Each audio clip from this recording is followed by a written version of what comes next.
How to look at the impact of COVID-19 on economies, both local and global. We're now joined on News Across Nigeria by the President, Institute of Productivity and Business Innovation Management, Mr. Remi Dairo. Thank you for joining us. Pleasure to be here. All right, let's start off very quickly. It's going to be a tough couple of weeks from what we are seeing, for many businesses. Let's take Lagos State, for example. There are already strict measures being put in place to curb the spread of COVID-19. What are your thoughts? Well, I think it's a good development that the government is taking these steps to shut down, so that people can stay at home and we can test those who are really affected. But I also tell you there's the other side of the flip, which means we're going to lose more, people in economic value to the states and to the country.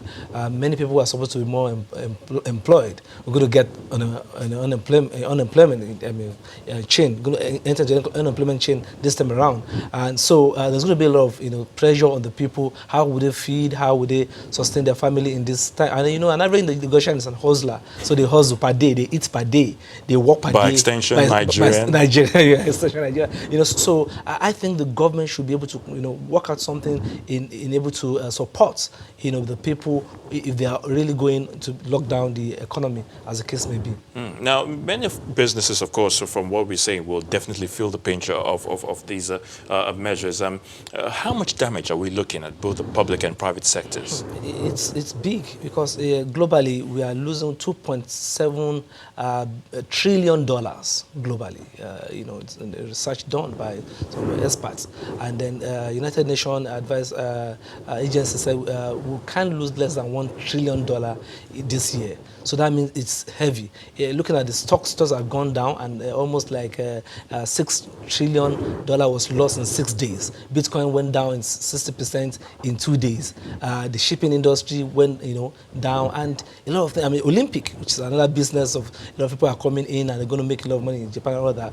It went down almost $40 billion went down, or is going down the drain because of that. So it's heavy. And for Nigeria, I don't know the data yet, but I'm sure many people on the street are going to be out of the street, and many people are in the working offices. And then because we've not redefined what work is, so people working from home is just all social media talk. You don't have laptop, you don't have data, or you use your data to just browse, and then I have to keep my data for my personal browser and all that. But so there's not enough tools. The issue of electricity. Electricity is there. I have to get past my neighbor, and then I'll draw the general. It's hectic for an average Nigerian, average African to be able to survive, in this shutdown period for the COVID-19. But unfortunately, it has to happen.